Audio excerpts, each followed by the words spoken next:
right now, as you sit there, particles from deep space are passing through your body.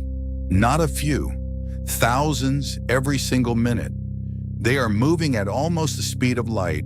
They were fired at you by some of the most violent objects in the universe, and they are sailing straight through your skull, your heart, your bones, without so much as slowing down.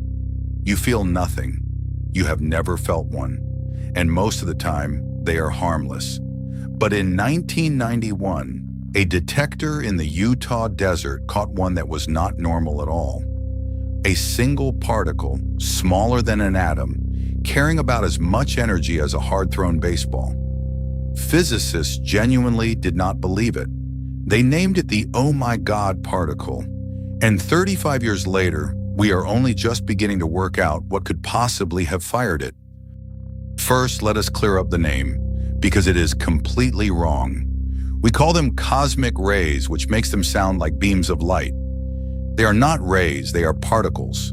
Tiny pieces of matter, mostly bare protons, the naked hearts of hydrogen atoms, stripped of their electrons and hurled through space at nearly the speed of light. Some are heavier atomic nuclei, a few are electrons, and they come from everywhere. The gentler ones stream constantly off our own sun. The more energetic ones come from far outside our solar system, from exploding stars and violent objects across our galaxy. And the truly extreme ones appear to come from somewhere even further out, beyond the Milky Way entirely. They have been raining down on this planet for its entire 4.5 billion year history. And what happens when one arrives is genuinely spectacular. Here is what most people never realize. The cosmic ray itself almost never reaches the ground. When one of these high-energy particles slams into the top of our atmosphere, 60 or more kilometers up, it hits an air molecule with such violence that it shatters it and creates a spray of brand new particles. And each of those particles then smashes into something else, creating more, and those create more again. In a fraction of a second, that single particle has triggered a chain reaction, an avalanche that scientists call an air shower. One particle becomes billions, cascading downward, spreading out into a vast invisible sheet that can be several kilometers wide by the time it reaches the ground. So the particles washing through your body right now are not the original visitor. They are the great-grandchildren of a single collision that happened high above your head. And these particles are not some distant abstraction. They are already tangled up in your everyday life in ways that will surprise you. Around 10,000 of them, mostly particles called muons, pass through your body every single minute. They are part of the natural background radiation you have swum in your entire life. But here's the strange part. They also hit our machines. When one of these particles strikes a memory chip in just the wrong place, it can flip a single bit, turning a 1 into a 0. It is a real documented engineering problem called a single event upset, and it is why spacecraft and aircraft computers are specially hardened. A particle born in a dying star can quite literally cause a glitch in your computer, and they do something even more useful.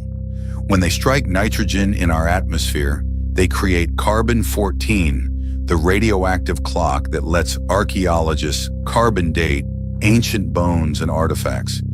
Cosmic rays are why we can read history. Now to the one that broke everyone's brains. On the 15th of October, 1991, a detector in Utah recorded a particle arriving with an energy of about 300 million trillion electron volts. To make that mean something, compare it to the Large Hadron Collider, the most powerful particle accelerator humanity has ever built, a machine 17 miles around that cost billions. This one particle carried roughly 40 million times more energy than the LHC can give a proton. Put another way, a single subatomic speck was carrying about the kinetic energy of a baseball thrown at around 60 miles an hour. All of it, packed into something unimaginably smaller than an atom. When physicists saw the reading, their first assumption was that the detector was broken. It was not, and other observatories have since caught more of them. So how fast was it moving? This is where it stops feeling real. That particle was traveling at over 99.999, followed by about 20 more nines, % of the speed of light. If you had fired it in a race against a beam of light across our entire galaxy, a journey of 100,000 years, the light would have won by only a tiny fraction of a second. And because of Einstein's relativity, something extraordinary follows from that. At speeds that close to light, time itself slows down for the traveler. From the particle's own point of view, that 100,000-year journey across the Milky Way would not have taken 100,000 years. It would have flashed past in a matter of seconds. It crossed a galaxy in what felt to it like a moment, which leaves one enormous question.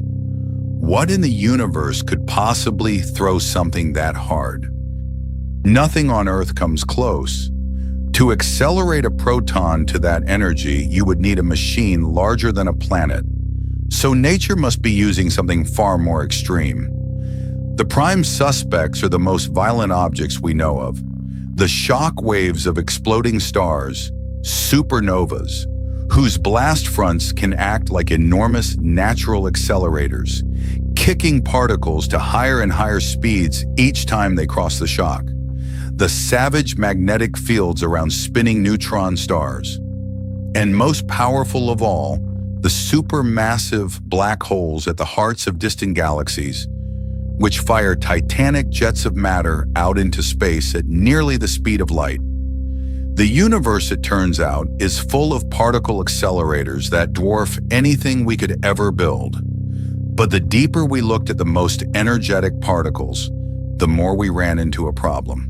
Because by all rights, they should never have made it here at all.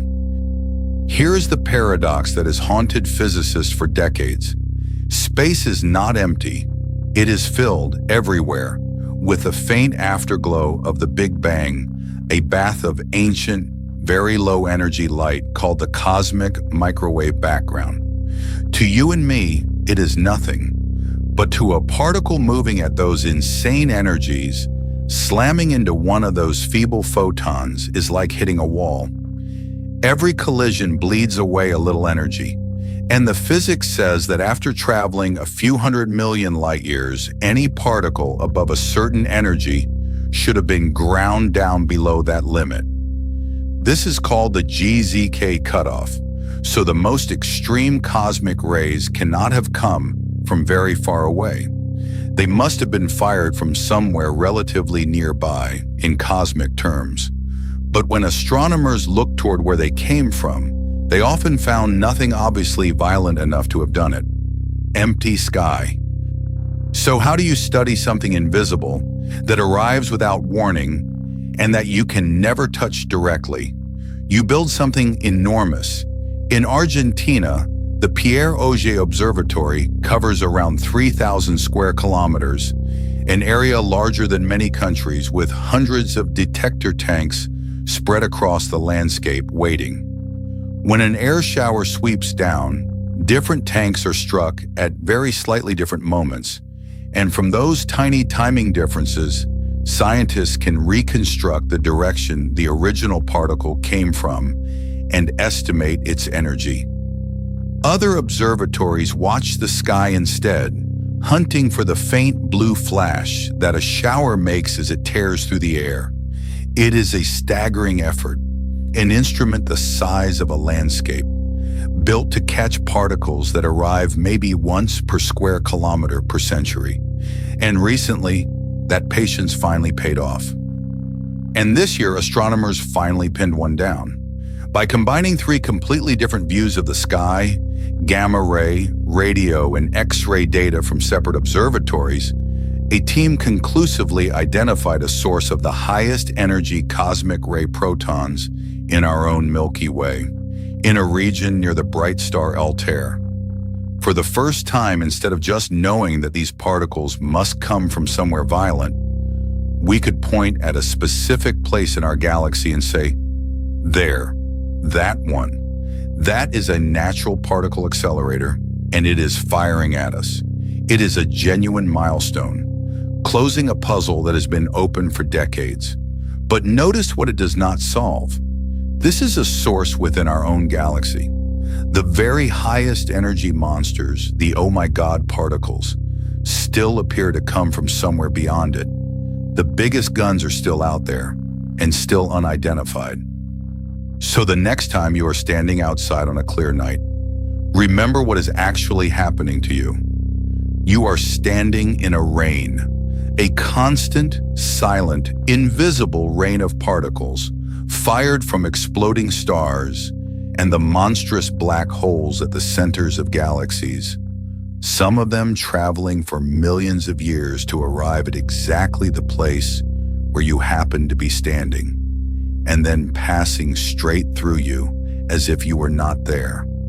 Thousands of them, every minute of your life since the day you were born. They are flipping bits inside our computers and quietly making it possible for us to date the bones of our ancestors. And the most extreme of them are still a mystery we have not cracked.